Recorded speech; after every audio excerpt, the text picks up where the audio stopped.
All right, or if it's start with everyone, I think we'll go ahead and get started. I'm gonna try to figure out how I can best work this. All right, so I think I'm in the view. Okay, cool. Thank you, I appreciate it. So my name is Brandon Morgan. I am an associate dean in the School of Liberal Arts at CNM. We are really grateful that Rubén Loza is joining us this morning to speak, and I'll do a further introduction of him momentarily. Um, we're also grateful to Jessica Rosaza for allowing us to visit her art history class this morning. So we're here, a big group of us on CNM's main campus in the MS building. And I'm grateful for those of you who are joining us also on Zoom. This speaker event is part of the partnership that we have with the LAII, the Latin American Iberian Institute at UNM. That partnership includes a Department of Ed grant that has helped us to build our Latin American Studies program here at CNM. It also supports things like the Speaker Series events, and it supports our study abroad program at CNM. So if you didn't know, we have a study abroad program at CNM. We've been going to Guatemala and Mexico City alternating years. Those trips take place during the fall intersession. So if you're interested in more information about that, you could let me know.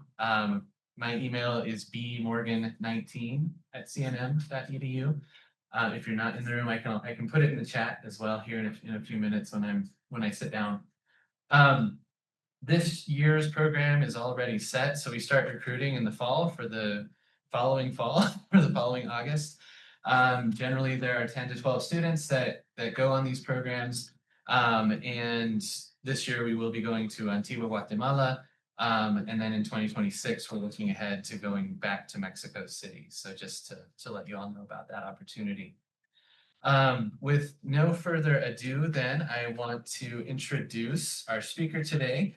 Rubén Loza holds an MA from UNM's Department of Chicana and Chicano Studies. He earned a BFA in graphic design from Savannah College of Art and Design. He's originally from Mexico City, but spent a large part of his life growing up in Los Angeles, California.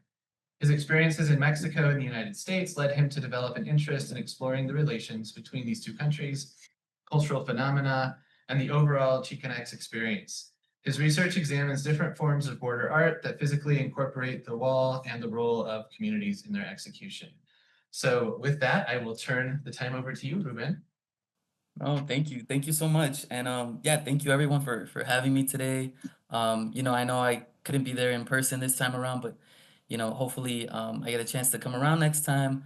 I'm currently in Jalapa in the state of Veracruz in Mexico. I'm gonna be getting ready here in the next few days to be traveling out to Cuernavaca to present at another conference also about this work. So been moving around, but really happy to have the chance to speak to you all in one way or another. And yeah, thanking you all here, the folks at CNM, at UNM specifically with LAI for reaching out and um, making this, happen, right? So, yeah, no, thankful to everyone, and no, thank you for the introduction, Prof. Morgan. I have here. Let's see. I had a little something prepared to just, on my background too, if we wanted to go over that again. But I think you all did uh, a great job of covering that. Uh, as far as maybe, I don't know, I know for some of you it might seem a little strange that I make this jump from graphic design to Chicana and Chicano studies, maybe not for others. For me, I don't know, I guess I'll say this, I wasn't really in the headspace of going to graduate school. In my senior year of undergrad, I really didn't think it was something that I could do or that, I had the, um, ability to do. Really just underestimating my own self, right? I know we always get these feelings of imposter syndrome, right? But I would actually, encourage a lot of you if you haven't, given it some thought to really think about it. I know for myself, um, you know, uh, this idea of jumping to grad school, and specifically for Chicana and Chicano studies, it came because I really started taking an interest in matters that were related to culture or politics. I got the chance to work on a project that was related to, um, human rights. You know, um, I would say like social justice type uh, program. As but in relation to design, right? And so I think that's where I got this idea to maybe get more involved, right? So yeah, that's where I make the jump from graphic design to Chicano studies, at UNM. I really enjoyed my experience. I only just graduated in May, right? So very recent. But that's why this is also still very fresh, and I feel like a lot of the work that I've been working on in the last 2.5 years, it's there's still to be continued, right? Because I think we're seeing a lot of new developments, right, in the present day, and so yeah, we can get into that. Um, I do also want to, ask that if anyone experiences any technical issues or is having any trouble, maybe seeing the screen on their side. I know you all have it over there projected, but if there's any trouble, let me know. I'll see what I can do too. I know we were kind of doing some test runs here earlier, both myself and Rosa. So let me know. But yeah, I can get into it. I did want to mention really quickly too. I'm part of the UNM Son Jarocho collective. So Son Jarocho is a music form that I'll be getting into right now, talking about. But if anyone's interested in joining, it is open to community members, so you don't have to be a UNM student to go. And we do have classes throughout the fall and spring semesters. And again, open to community members, uh, people of all ages, backgrounds, um, come and, have a good time. So you're all invited to come by. And you can always feel free to reach out to me if you want more information. So, yeah, this is just, you know, me wanting to talk a little bit about, my own connection to the border and the aim of this work, right? I think it's important that I put out there, um, this. So I guess I'll get into it, right? I have dual citizenship. I have both the Mexican and U.S. Um, passports, and so for me, it's really not um, too hard to travel between one country and the other. But I know that that's not applicable for everyone, right? I know there's a lot of people that, this idea of crossing the border, it's hard, right? It's something that, for some people it's sensitive because, maybe they immigrated from Mexico to the US and maybe it's hard for them to go back or to go see family. So I don't want to, take that privilege for granted. And I think it's just important to put that out there too, because, I've been lucky enough to conduct this research, right? Going back and forth between Mexico and the US, but it doesn't go the same for everyone, right? And so I just want to emphasize that, right? A lot of my work, I guess, I say it encompasses a qualitative study, uses Platica style interviews and secondary sources to press the importance of art that repurposes the border, responds to tensions, and produces spaces for harmony or understanding, which imagine greater futures. And I'll get into that too, right? But really, yeah, basing my work on, um, yeah, again, these secondary sources and also the people I was able to interview, through my research, which was facilitated by LAI, right? And they were a big help in getting me to places like Tijuana, right, where I was able to speak to artists, visual artists, musicians, and getting to know the space as well, right? So why border integrated art? Um, how did I get involved with this? Um, well, I actually had um, different ideas for where I was gonna go with my thesis when I was first starting off at UNM, but it just really over time I thought it just it seemed to become more of a more important matter to me, this idea of speaking to border matters and also the arts, right? And how um, well what I'll describe as border integrated art, right? Which is art that integrates the border space in some way.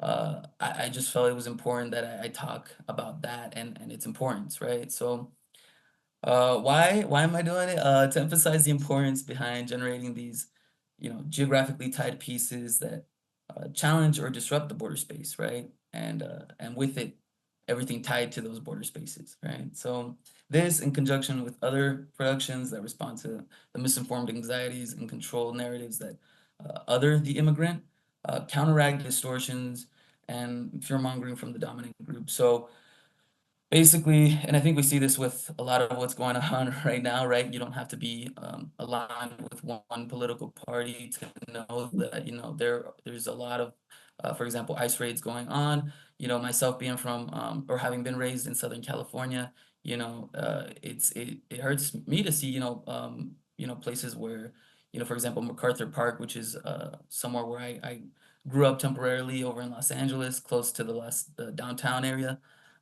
seeing all the ICE raids going on there. You even had the mayor of Los Angeles come out all confused about like, well, what's going on? And so there's been a lot of, it's apparent that there's a lot of mismanagement, miscommunication, and a lot of fear mongering being produced as far as it concerns immigrants, right? And this is what I mean by othering, right? So, pushing them aside, pushing them out, or um, nullifying, disqualifying them, right? So I think it's important that, for all of us, right, in one way or another, or, even if it's just talking to friends and family about it, right, talking about like, well, what's going on? Um, has this always been going on? Uh, and what can we do, right? And you don't have to think big. You can think, simple acts, or even just approaching how you approach people, right? Because I think there's just been like I say, a lot of fear mongering, and we need to counteract that, right? That's just my personal opinion.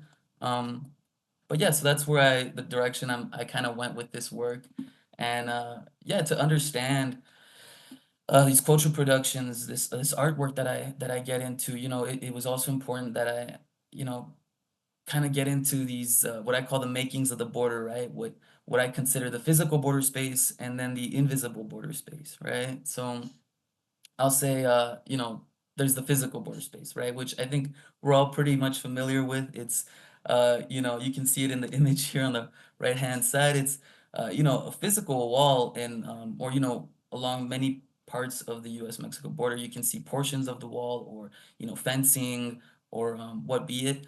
And, creating this division between Mexico and the U.S.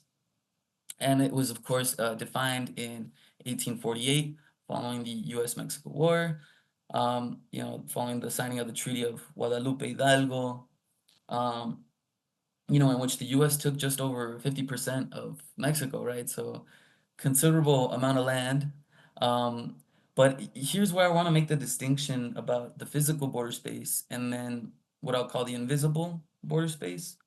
Um, there's a border study specialist. Her name is Harsha Walia, and she's a very, I would say, important book. If anyone wants to give it a read, it's called Border and Rule. And in it, she says, quote, borders are not fixed lines or passive objects simply demarcating territory. Borders are productive regimes, both generated by and reproducing racialized social relations, further imbued by gender, sexuality, class, ability, and nationality, end quote. So I believe her words, if they weren't clear enough, I think they parallel what this other author, Renato Rosaldo, has to say about this idea of cultural citizenship. And well, what does that mean? I think it goes back to this idea of what we were saying with othering, right? Othering the immigrant, right? Where it's, someone may be from another country, but maybe they've spent, a large part of their life now living in the States, and, they've adapted and they've worked, and but still in some way they're not accepted as full Americans, right? Or as full US citizens. And so there's this idea of cultural citizenship of, well, what constitutes citizenship when you're outcasting, you know, people that maybe don't fit into your idea or your mold, right? Of what that citizenship is, right? And it's I think we see that apparent, right, with a lot of a lot of the anti-immigrant stance, present among, like I say, not specific to, you don't even have to talk about political parties or anything. You can just say that about people in general, right, within the U.S. or in the U.S., right, that have this anti-immigrant stance. And so that's just what I mean with cultural citizenship and this idea of the invisible border where there's a division not just between two countries, but it starts to become this division between people, right?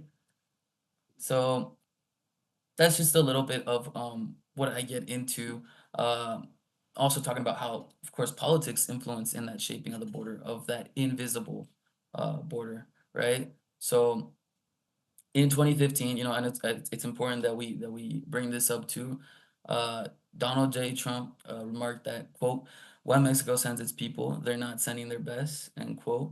And then in 2024, he stated, talking about Haitian migrants in Springfield, Ohio, said they were, quote, "eating the pets of people that live there, and this is what's happening in our country," end quote. So this is not true. These are unsubstantiated claims, comments, and they're just an example of this fear-mongering tactic, right? That other the immigrant.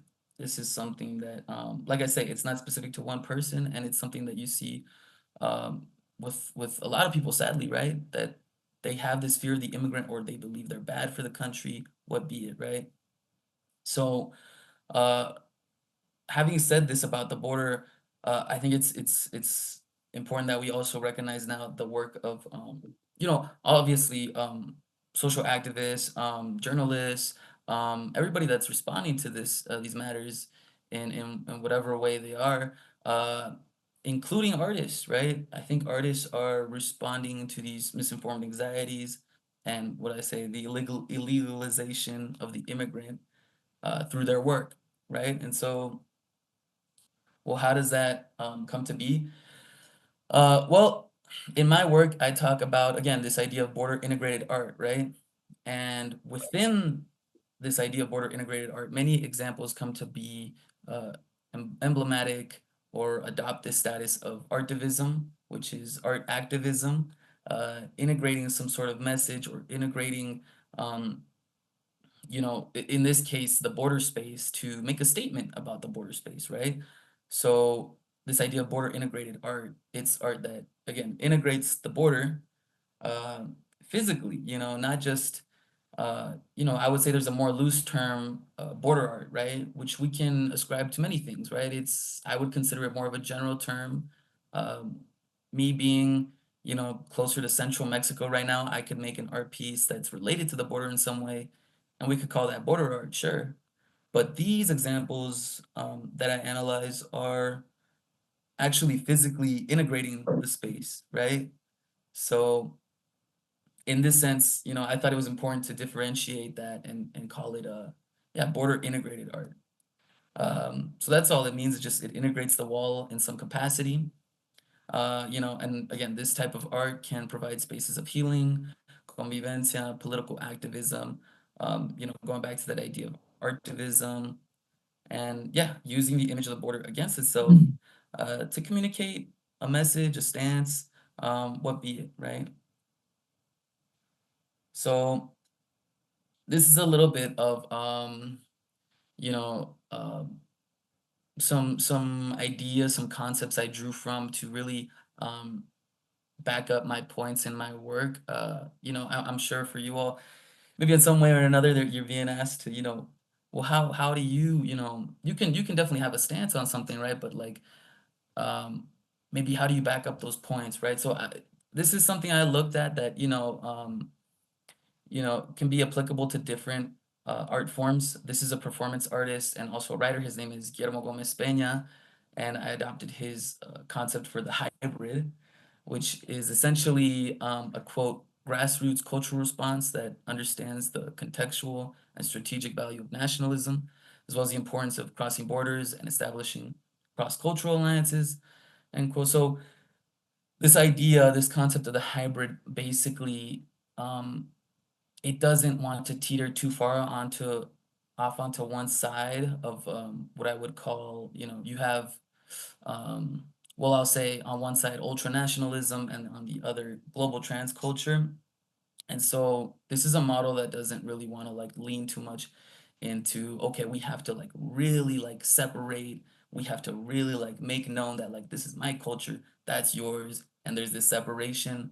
Um, that's, for example, one extreme, and the other is like, well, no, everything's homogenized, everything's like maybe all cultures, just mix them all together and don't really like separate, right? Or like don't really like um make a point to you know I would say like be proud or like talk about your own culture, right? So it's this like middle point, right? It I would say it begins more to like a sharing of cultures, um, and it's also very much understanding of what I call dominant centralities, uh, anything that pulls from, again, it could be a dominant group, a majority group, or it could be the powers in play, government powers, or it could be anything that's in some form, you know, maybe controlling the narrative. Uh, in this case, yeah, it be that political figures or these xenophobic groups, anyone that's swaying other people, and just this is something this model is very much aware of that of those dominant centralities, right? And so it kind of tries to counteract those by producing spaces for harmony. And that's what I approach with these works, right? That's what I kind of argue is that, they are producing these spaces for harmony, and also, uh, and I'll get into this too, bringing in the aspect of community, right? So I also talk about this idea of the border as a Mobius strip, which is an idea also presented by Guillermo Gomez Peña. It's this idea that the border isn't bound to one plane. Um, the Mobius strip, it's kind of a funny concept. I would say mm, it kind of has a little bit of like an infinity shape. So it's changing planes, again, not bound to one plane. Yeah, not black and white. And I think it's through this lens or understanding the border as this Mobius strip that, you know, um, all of us, not just artists, can, become, can have a better understanding of it. And in the same way, also want to like build bridges for these different communities, right? So again, wanting to talk about the arts and why they're important, right? Why the arts are important, and also talking about the aspect of community where this comes in, right? Where they come into play. Um, so in the context of the U.S. Mexico border, the integration of the wall, um, I guess in these examples of art become tools for its deconstruction. Again, using the wall against itself. Um, Through this, it produces an inverted cartography that counters imposed coloniality. So again, just going back to those ideas of Guillermo Gomez Peña talking about like, understanding dominant centralities and wanting to just counter them, right? Um, and then honing in on the aspect of community, right? So I thought it was very important from the moment I started working on this. I thought it was important that we talk about the aspect of community. It's in the title of my thesis too. It's just, you know, yes, the artwork is important too, but it's not just limited. It's not limited to just the artists, right? That are maybe organizing or delivering these projects. It's also the communities that are helping, not only respond to these projects, but actually help in their execution, right? So in fact, with examples like the Fandango Fronterizo, which is the music component of my project, and the Mural de Hermandad, which is a muralism project. Both of them rely almost entirely on community, right? So they call on local and transnational community members to come, come to Tijuana and help in giving life to these projects, right? Because without them, they just wouldn't be executed in the same way, and they just wouldn't have the same impact. So I think these sorts of productions are only going to add to the shift in social, cultural, and political landscapes for everything that's to come, right? For everything we're living right now, and for everything um, that's to come in the future, right? So that's just a little bit of like why I thought it was important that I talk about art and as you'll see with like well, in this instance, the music component, you'll see just why I felt compelled to specifically hone in on these examples and these ones which are specific to San Diego-Tijuana. Um, which is of course the westernmost point along the U.S. Mexico border, right? So this is one of the first chapters in my thesis, and it focuses on music, and it focuses on the Afro-Mexican genre of son jarocho, which has origins in the Sotavento region in Veracruz, but has uh, blown up in popularity, especially in you know the last few decades, recent years, seeing a lot of groups come out of I can tell you there's groups in Philadelphia, Chicago, Japan, Finland, um, you know, uh, every point of Mexico. Um, and beyond, right? They're all over. So they've really grown in popularity. And this one, this Fandango, or I would say, musical event, uh, that this one that's called the Fandango Fronterizo is one that they have in Tijuana. It's held every year. It's been going on since 2008, and it was founded by a former librarian. His name is Jorge Francisco Castillo, and yeah, it's been going on since 2008, and is built around this idea of the fandango, which again, I'll say in the Jarocho context or Veracruz context refers to quote the gathering of locals around a tarima dancing zapateado to the music of harp, jarana, and requinto, end quote. So I know some of those terms are a little bit, some of us maybe we're not too familiar with them. They're just different components that are present in the music form. So zapateado, for example, being shoe-based dancing, and it's usually done on top of this like wooden platform. There's a photo here too where you see two dancers. They're dancing. Usually you'll have two people up there, and they're kind of like bouncing off one another, and they're up there dancing, right? And you have this huge crowd around them. So I think that's like the very essence of a fandango, right? You have all these people, maybe you're playing an instrument or maybe you're up there dancing, and it's got this very, I would say, very like open invite format, right? You could be walking by. We've had it happen before where people just walk by, they're like, "What's going on here?" And they're like, "Hey, get up on the tarima, on the wooden platform, get up and dance," right? And they get up there, right? And so it's very much that's very much like the essence, right, of a fandango, I would say. Um, and so, yeah, this one specifically has been going on since 2008. And what's really interesting about it, and again, goes back to the idea of border integrated art, is that it actually, and maybe you'll see it just off in the distance here in this photo, it's pressed right up against the border space, the border wall. And it actually used to be carried out on both sides of the U.S. Mexico border, specifically in an area called Friendship Park, where people used to be able to just come up to one another on both sides of the border and talk to each other. In this case, play music to one another, and in this sense, break the border sonically, right? So using music to reach other people, right? You didn't have to be just in one country to like have this exchange.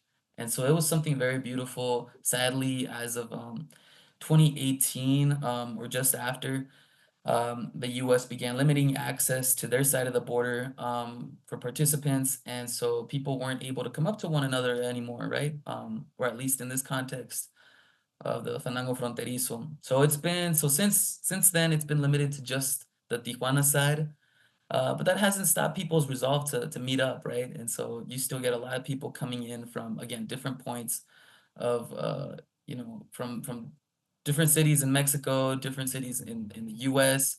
and from all over the world. So yeah, I think again, this idea of the fandango inviting community members, local and transnational, to participate is a very big part of what makes it what it is.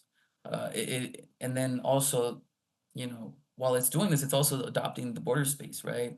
As a performance venue. Um, I get into it a little more with the visual art, right? With repurposing the border space or the border wall as a gallery. But here with music, it becomes like a performance venue, right? It's like we're not gonna be afraid of this wall, right? Just because, you're putting in this imposing structure here doesn't mean that we're just gonna like dissipate, right? I think that's what's driven people, to go up to it and to have that resolve to play at the border, right? So again, it literally breaks with the bars of the border with music. And yeah, it's not halted. Even with the limitations on the US side, it's still going strong. Um, and so what's also interesting about this too, and speaking more to the history of Son Jarocho, being the Afro-Mexican genre of music that it is, it was not, there was a time in which it was not, popular, right? It was not accepted. A lot of the Spanish, um, they tried to suppress this music form. They thought that it might actually be, powerful enough to like, bunch these people together and maybe even want to revolt, right? So they were very, down on it. And again, they were trying to suppress it. But in the same instance, it's been able to, again, it's been able to survive. The tarima, the wooden platform that's actually used by dancers, uh, it's also become a sign of resistance because that was actually one of the instruments that I would say was kind of birthed from the genre's suppression. And I say that because the percussive element of the music was had essentially been taken away from the performers, right, or the people that practiced it.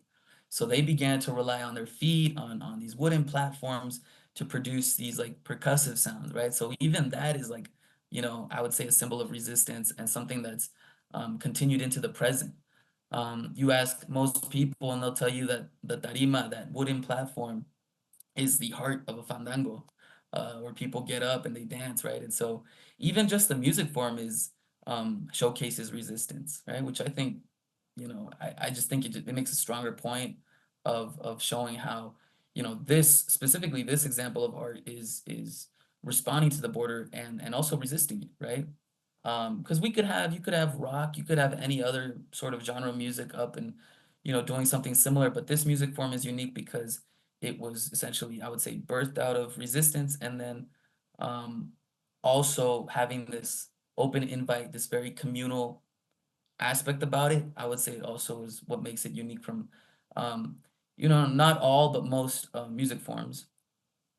And so I have a video here. I think we were trying to troubleshoot this a little earlier. There might be a little issue with the sound, but really I want you all to get like a visual for it. So I hope this helps in some way. And maybe towards the end we can talk about I definitely have album recommendations if y'all want to give the music a listen. I think it's a beautiful music form, and I have a funny story too about how I learned about it. But here's just a visual. Um,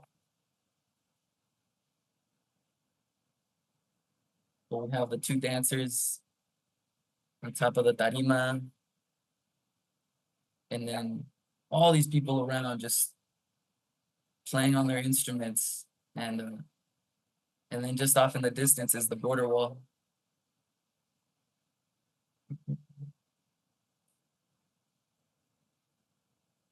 I always thought it was funny. There's a girl off to the right side, and she's playing with like a little kid, and you know, I think that's also just kind of a part of the atmosphere, right? So they're dancing, and you have poets,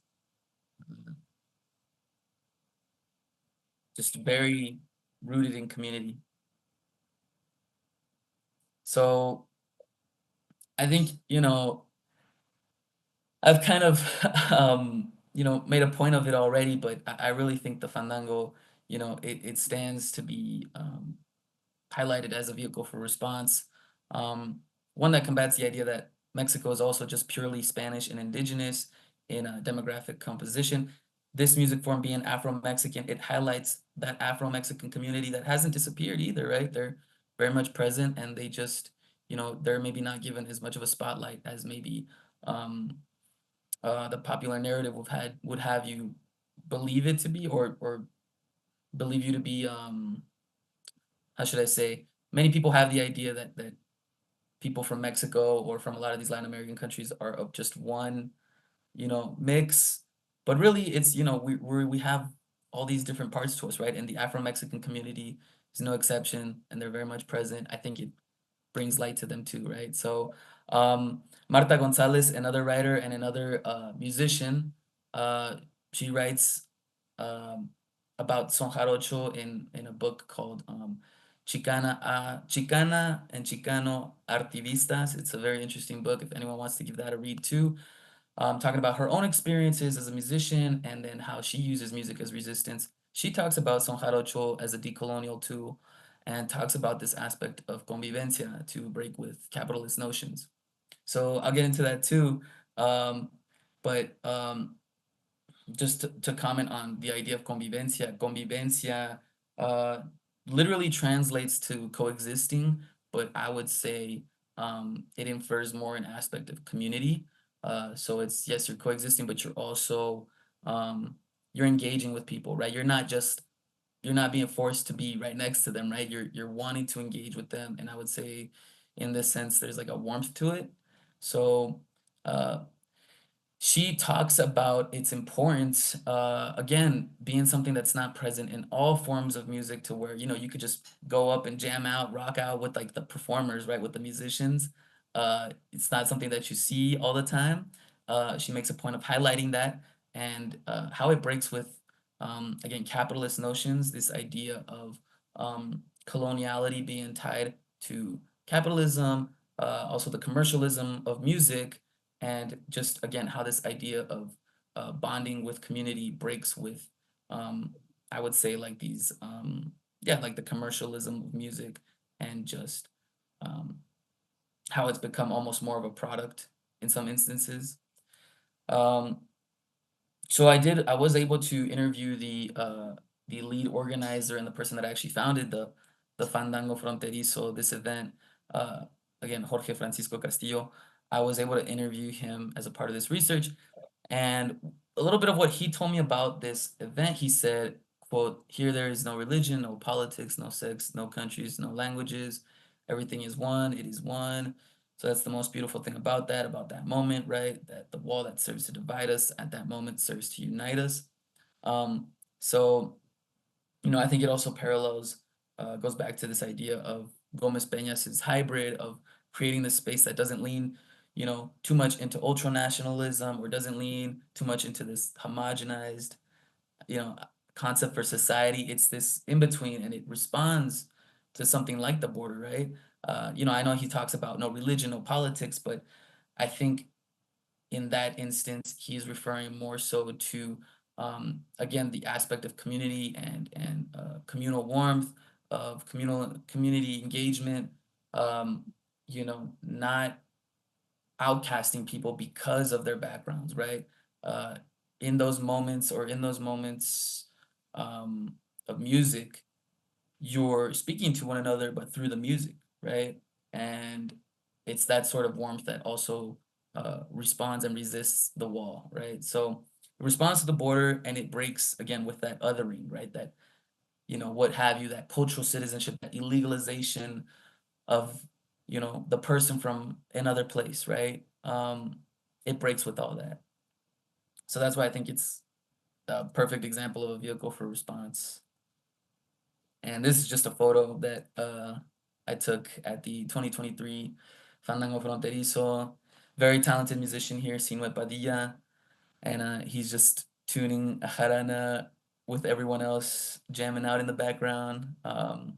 Yeah, really amazing experience. Uh, and now this is a little bit more the visual arts sector, or part of my work. Um, this talks about, I look at two examples specifically, this being one of them. It's an artwork that was created across, um, it's now had two versions. It's called El Beso Mortal, and it was created by these two artists on the bottom right hand side, Chris Squoutley and Javier Salazar Rojas, also known as Deported Artist on social media platforms. Um, this was created as part of a commission that was supposed to kind of parody off um, an artwork called My God, Help Me to Survive This Deadly Love, which also had two political leaders um, kissing. um, so in this instance, it uses Donald Trump and Joe Biden to kind of highlight this idea, or more so criticize, common U.S. political interests, right? So again, going back to the idea that you don't have to be specifically bound to one party to believe, to know that the U.S. government historically has had, many policies and many approaches to the border that, don't serve the local or transnational communities, and that actually, um, have relegated a lot of people to, um, I'll say this about these artists. These artists, Chris Cuautli and Javier Salazar Rojas, they are two people that were born in Mexico, but uh, went to the States at a very young age, spent, the rest of their lives, really almost their whole lives there. This was over in Northern California area, that they spent their lives, or a great part of their lives. And it wasn't until, only, in the past 8 or 9 years that they were picked up by, you know, um, ICE agents, and deported back to Mexico, to a place that they had never known, right? So yes, they were born in Mexico, but they had never grown up there. They knew very little about the lifestyle there, and they've had no way of coming back home, right? And so they've had to live, you know, these lives that have been imposed on them, right? They have kids, they have family that are on the U.S. side that they're not able to like live with, or that they're not able to see on a regular basis, and it's something very sad, and it's a byproduct of common U.S. political interests, right? So 8 or 9 years ago, um, you had a different administration. Even before then, you had people experiencing similar situations. It's not bound to one party, one administration, but it's just something that's um, become a consequence of you know, U.S. government, and again, common political interests, right? So I spoke to Chris Guelli, one of the artists, about it, just asking about, well, what did he think, or trying to get his thoughts on the work, or why they wanted to create it, um, especially after I'll mention this very quickly. The wall in just in this last year in 2024 got taken down and essentially replaced with a taller, I would say almost more intimidating version of the wall. They felt the obligation to, obviously because of that, um, and I apologize now if I'm muddying my words here, but they're because they took down those original segments of the wall, they took along with it many pieces of work, many pieces of artwork that were bound to it, right? And so one of those pieces was this, El Beso Mortal. And with that, they felt the obligation to, well, they said to each other, well, you know what? We're not going to let this stop us from creating it again. And so they actually went back, made a second version. I asked him about that, and I asked about, like, why was it important to do that again?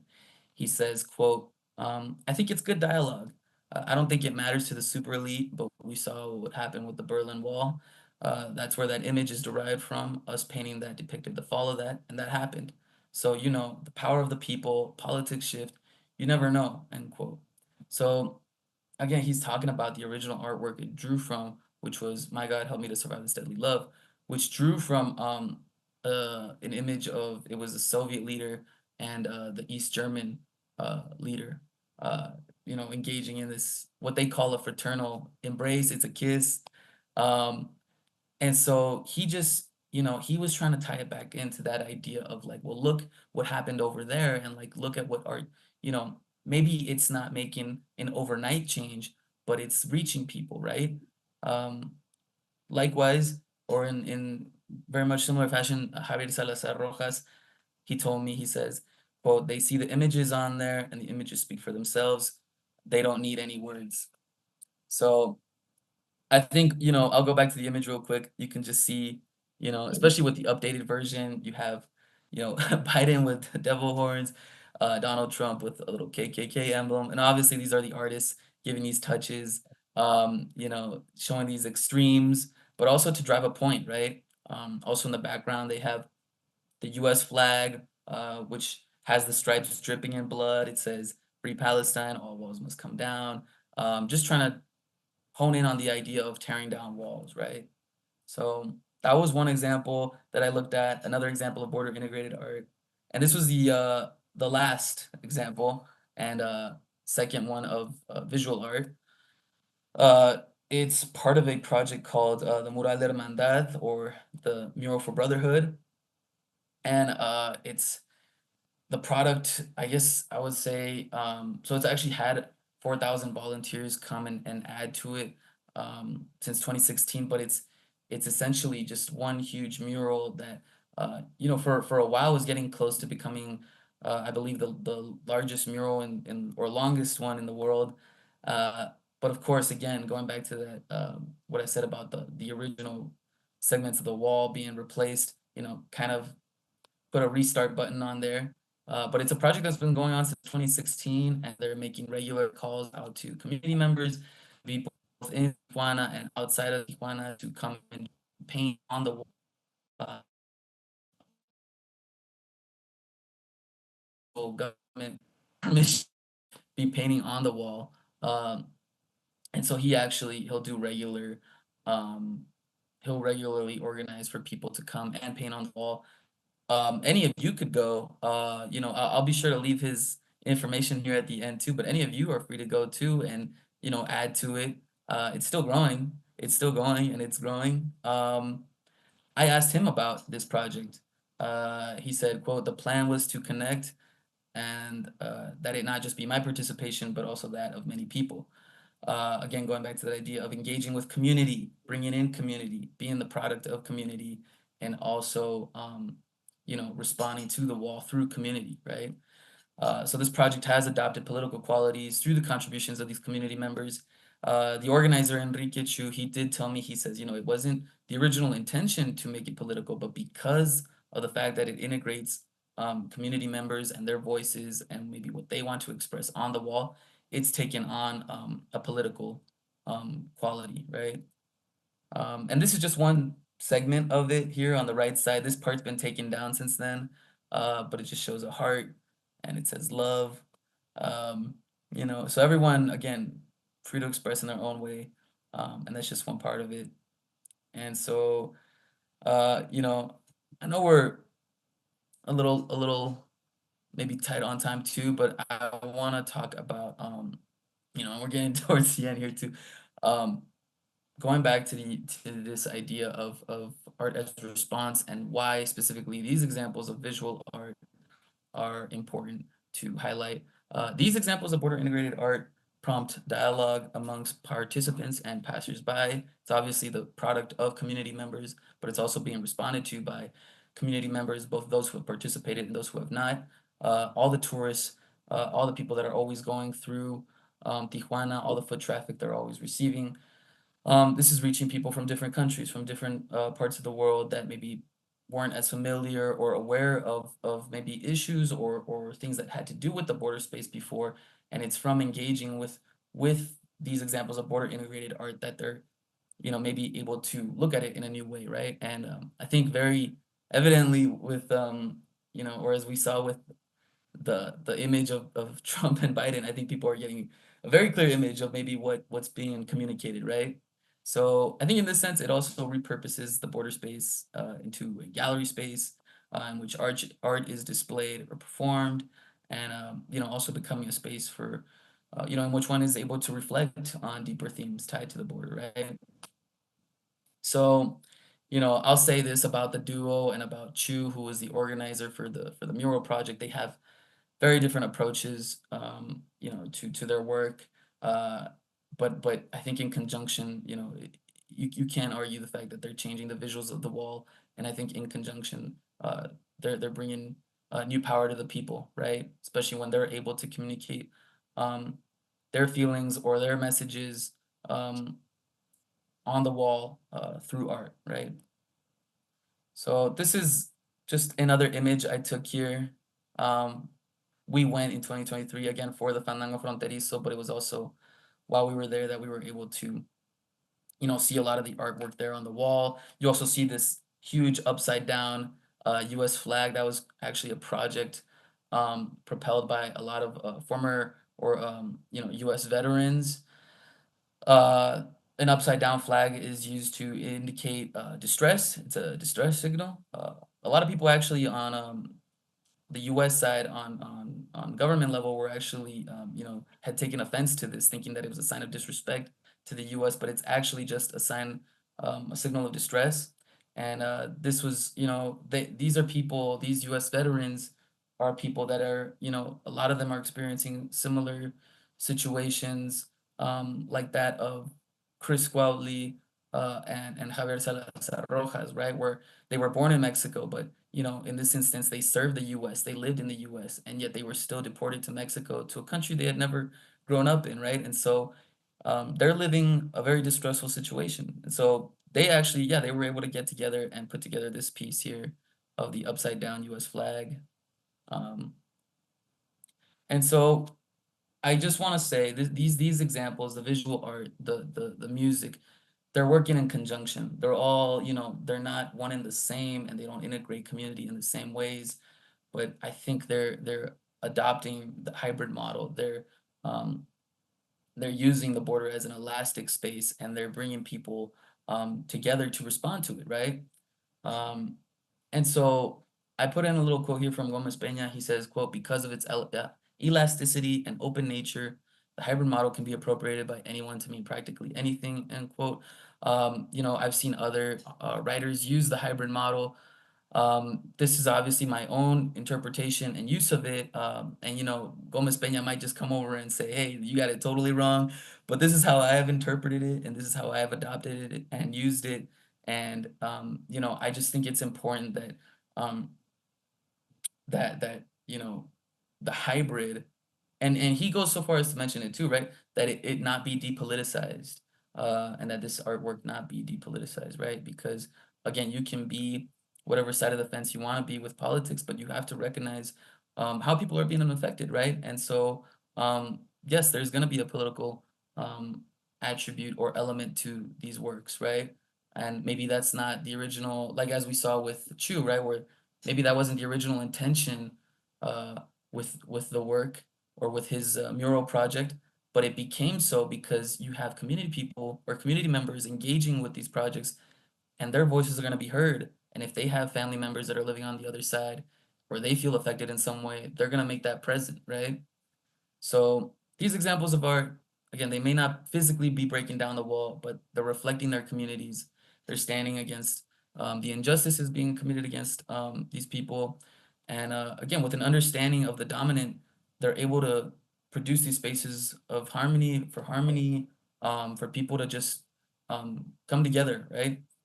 Um, and so I know more examples of border integrated art will come out soon, and this is why I say there's a to be continued to this project, right? There's still so much out there that's still left to do. And as far as the artists, I asked a lot of the artists, I say, or I asked them, I say, well, do you think there's going to be more art being produced, or what do you think's going to happen? They said, oh, they said this isn't even the beginning. They said that you're going to see a whole lot more, and stuff that you maybe couldn't even have imagined of before, or thought of before, right? I can already think of one example being a teeter-totter, a seesaw that they had. Uh, I believe they had it along different points of the U.S. Mexico, but I think a former architect actually had a seesaw built on both sides of the U.S. Mexico border. It became like this performance piece, this visual piece. You're seeing the wall manipulated in different ways now, right? And so I think that's only going to continue to grow, and it's just going to keep um, pushing for us to imagine greater futures. Again, it's not bringing the wall down right now, but it's imagining greater futures in which we can, make change, right? So I think it's important that we follow that. And you know, this is just another photo here I took of the wall. You're seeing messages of support. Here it says "No estás solo," you're not alone. Um, and really quickly, just wanting to show off these events, I did want to mention quickly also about Son Jarocho, the music form. I had a very funny introduction to it. Uh, so I'd always, I guess, been exposed to the sound, and I just never realized it. Um, there's a song at the end of very popular movie. I'm sure many of you are familiar. Nacho Libre. At the very end, there's a song from a group from East Los Angeles. It's called The song is called Saint Behind the Glass. It's performed by Los Lobos, and it's a son. It's a son jarocho song, and I remember always being like that's how I was introduced to that sound, and I remember I was always, I guess, interested in hearing more of that, and that's where I eventually was exposed to the genre, right? Uh, the Fandango Fronterizo, amazing event. I'm gonna be going in September. They have it usually around September, October every year. This year it's gonna be on September 6th. Um, if anyone is planning to go, let me know. I'll be there. Um, and yeah, you're free to follow them on Instagram. They have an Instagram, a Facebook. You can follow updates, find more information on there. And they're always having workshops too, right? So even if you don't know how to play something, they can teach you. And then I also have contact information here for the artists that I was able to interview, the visual artists. Again, you can go to choose social media platforms to find out when you can maybe paint on the wall, and then also look into accounts like Javier's. His is Deported Artist. He's very much, uh, I would say, political and social activist, so you can find a lot of information about just what's happening in the world right now too, right, on his page. And that's that. But please, I know if maybe we don't have too much time, but if anyone wants to ask a question, please. Thanks so much, Ruben. A quick round of applause. And I can help facilitate questions since we're hybrid here. There's folks in the room, and then there's people on Zoom. So if you raise your hand, we have one back here, right here, and then yeah. So you can just go ahead, yeah.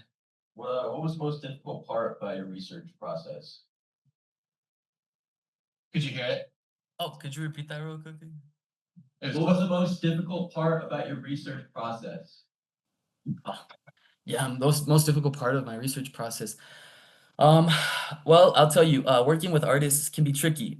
So, um, as some of you, or maybe some of you may not know, they can be a little tricky to pin down. I think I had the most trouble with Enrique Chu, because you can let them know, weeks, months in advance that, hey, I'm gonna be here. Hey, are you gonna be free around then? And they're always gonna get, a lot of them are gonna get you back with the let's feel it out, right? Like I'll get back to you. So I remember with Enrique Chu, who's the organizer for the mural project, I had given up on interviewing him because he had just I'm not gonna say he ghosted me, but he just kind of left me on like, I'll let you know. Right. And I had just maybe a couple more, no, one more day planned. Because I think I was in Tijuana at the time, and I was only gonna be there for an extra day. And he gets back to me at like 10 at night. He says, "Do you have time tomorrow at 9 in the morning?" He says, "I have an hour." And I said, "Okay, let's do it." And I went, and they're doing like construction at his house. So he's like, he's down for the interview, but he's also like, "Hey, we gotta like, I don't have all the time in the world." Um, that was hard. So Thank you. yeah, so if that's just a heads up for anyone that maybe wants to do something similar, talk to artists. There's a hand back here. The question is it your goal to share it throughout like the Latino community, or more so to like educate people outside of the Latino community about the current like border like problem situation? Yeah, no, thank you for that question. So I definitely want to reach a lot of the people that are maybe, I would say misinformed. My whole thing with this project is trying to address those misinformed anxieties, and showing off these, you know, projects, these artworks that, counteract a lot of what, like, I guess I would say, like, the deeper um, issues, the deeper tensions tied to the border. And so just trying to get people to like understand that. But I think I definitely, would also love if, especially within the Latino community, if we could also, be inspired by it to maybe want to do our own, projects, or organize something else, right? Like I say, the artists believe that more stuff is gonna come out, and so why can't it be us, right? Um, yeah, so I wanna, I know it's a lot to tackle, but I think if it can help anyone in any way, that's what I want to do. And that's why I also try keeping a bilingual nature to the paper too, right? So there's a lot of parts where, I try mixing or incorporating the Spanish and keeping the like the authentic voice of the interviewee, right? So yeah, uh, but little by little, yeah, trying to do all at once and but little by little. Thank you. I think there's one more hand over here. I'm not sure if you are aware or who Jorge Rodriguez Diabla is. He's a Cuban artist who is like known for his large scale street art murals. And I guess my question is like, how does your approach to border integrated art differ from other artists like Jorge Rodriguez Diabla? Okay, yeah. So I would have to check out their work. I don't know if maybe I've seen it in passing, but um, you know, so I think what I've been looking at, again, it's integrating the border, but that's not to say that, you know, it's of a higher quality or like, you know, I don't think it puts any other examples of art down, right? I think it's unique. I think that's definitely like one reason I wanted to approach it was because it's just not something that's, you know, seen regularly. And I think it just had an interesting way of challenging the space.